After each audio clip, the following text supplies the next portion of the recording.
Hi guys, it's really late at night and it's been a rough little bit of time for me. So the reason I named this video Buyer Beware or Don't Be Stupid. I've had pretty good luck.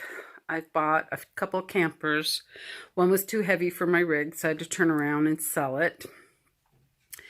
Then the next one I got was in mint condition. It was a little tiny Scotty, and you guys have seen that on previous videos. But my sister will be going with me, so it was too small for, the both of us and pets. So I found this motorhome, and I've seen a lot of other people online have bought similar ones. And there's one couple here on YouTube, Duet Justus, and it's D-U-E-T, like a duet.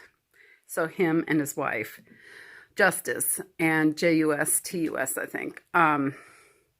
They've got about the same year that I purchased. Well,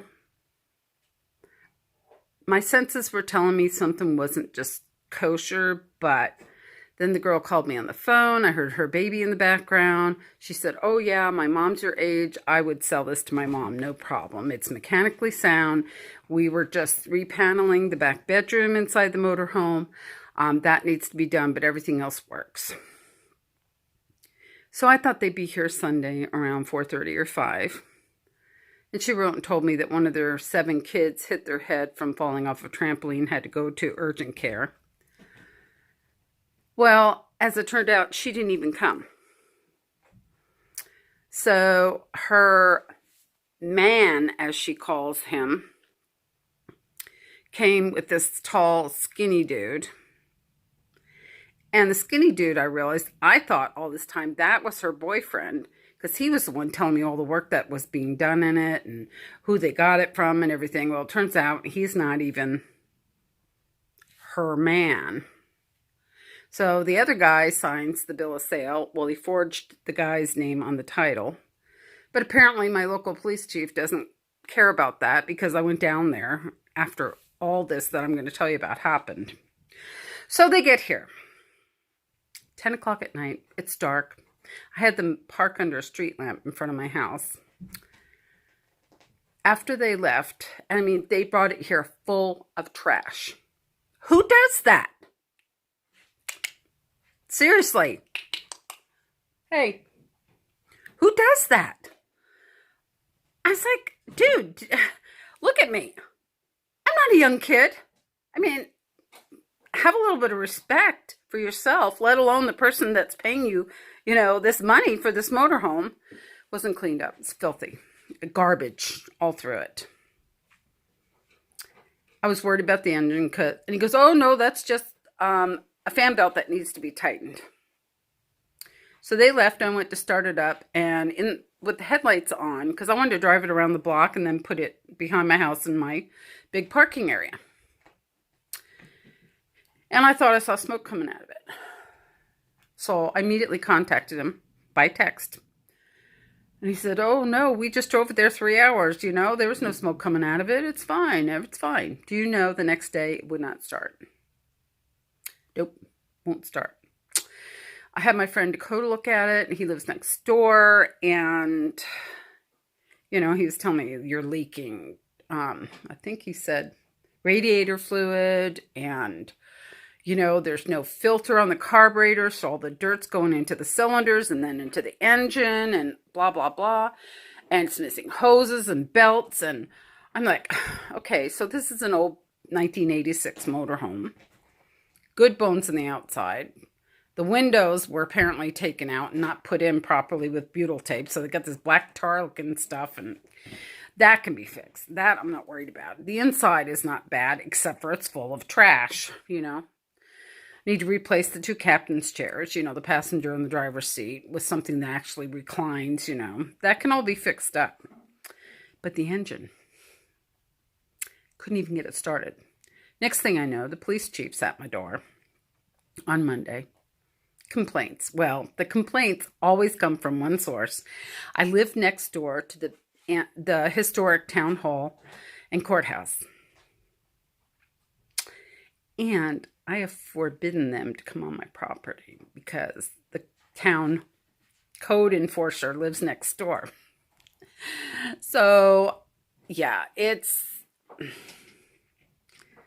I'm a really kind person. You guys probably got that. I mean, if I can say that about myself, I truly believe it. But sometimes you get these village idiots with a little bit of power, and it's ridiculousness. And, it's like there's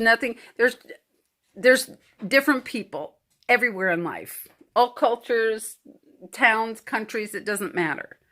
But one thing I have found, because I've lived in 13 states and I've lived overseas.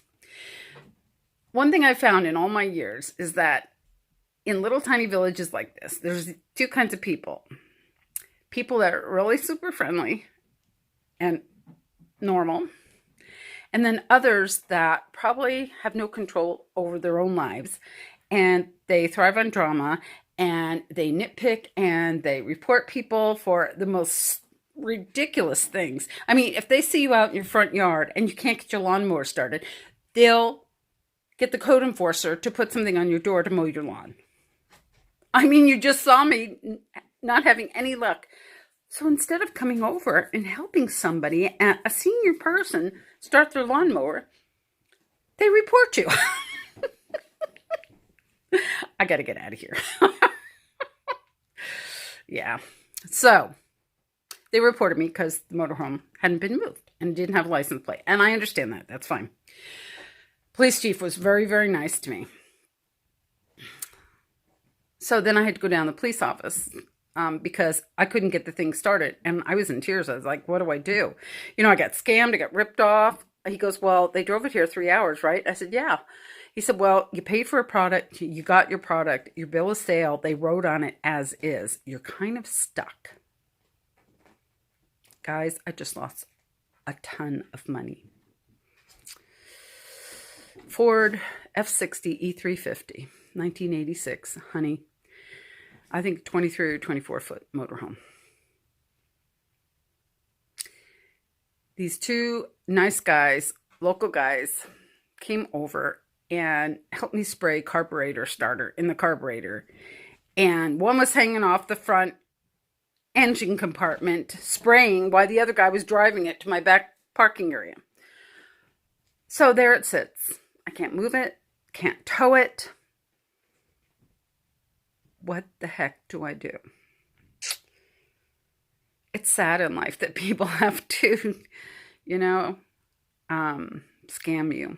And to tell a person, after I explained to them, I'm alone, I don't have anybody in my life, I'm not mechanical, and, told them my age and say, please, I don't want to be breaking down in the middle of anywhere. So if you're telling me it's mechanically sound, it will pass inspection. Well, it won't even start. So guys, I'm in trouble. So that's why you haven't seen a whole bunch of videos lately. A lot of stuff's been going on. With my animals. My dog's dying. I have new litter of kittens, and there it goes. On and on and on. And if you don't watch me, I have Tourette's too. So, and it's 80 degrees up here in my room, and I'm sweating like a pig. So I turned the fans off so I could record this. So I'm going to bed. And I'm really upset about the money. When you're old and you're on disability or whatever, of course you're upset about the money because you just don't get money. So yeah, I lost quite a bit. It's a little shy of $2,000. So, plus another kick in my face is that I sent some LuLaRoe clothing home for the wife who told me all these lies, and one of her daughters. $175 worth of clothing I sent as a thank you. Whew. So, don't ever let anybody deliver anything to you. Go and look at it. Demand that it's taken to a mechanic. Because there's a lot of scammers out there. And I thought, I've always been smarter. I've always been lucky. I mean, I've bought a couple things sight unseen. Some campers. I bought them sight unseen and they were fine. They were fabulous. But my gut was telling me not to do it. And I did it anyway. Well, I mean, I didn't do it the first day. I was going to send the money the first day. And then something just told me no. And I didn't do it. And then the next day, I guess I wanted a motorhome because I wanted to go travel and visit my grandkids and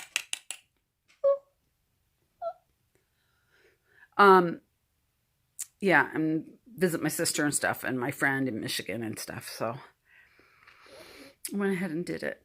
That's a big mistake. My glasses are sliding off because I'm so hot. All right, guys.